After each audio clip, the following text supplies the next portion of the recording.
네, 안녕하십니까. 6월 23일 모닝 브리핑 시작하겠습니다.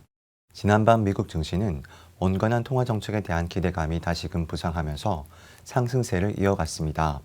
파월 의장은 하원 청문회에서 선제적 금리 인상 가능성을 낮게 평가했습니다.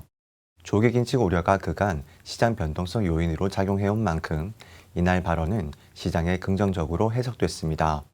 국채 수익률에 반영된 기대 인플레이션은 상승했고 실질 금리는 하락했습니다.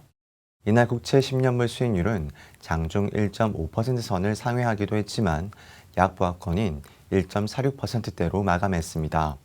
상승세를 지속하던 국제 유가는 당일 숨을 고르는 모습을 나타냈습니다.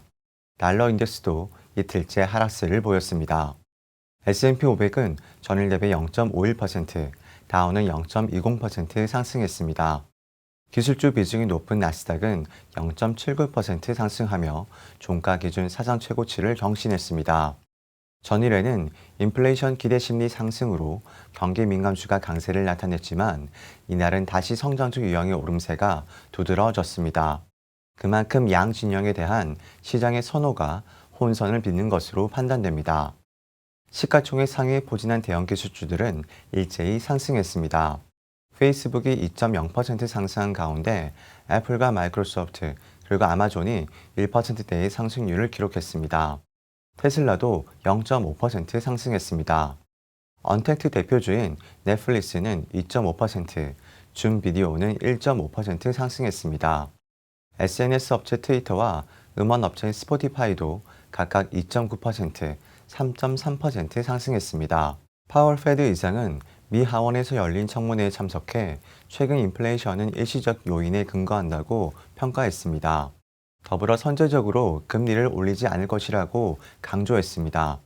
이와 함께 페드가 불평등에 대처하는 방법은 고용에 중점을 두는 것이라고 언급했습니다.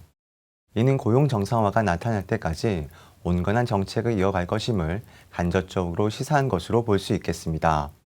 업종별로 살펴보면 경기 소비재 섹터가 1.04% 오르면서 가장 높은 상승률을 기록했습니다. 그 다음으로 IT와 커뮤니케이션, 그리고 에너지 섹터가 강세를 나타냈습니다. 반면 부동산과 유틸리티 섹터는 내림세로 마감했습니다. 6월 FOMC 이후 시장 변동성이 두드러졌지만 경기 회복에 대한 시장 기대감은 여전히 유효한 것으로 판단됩니다.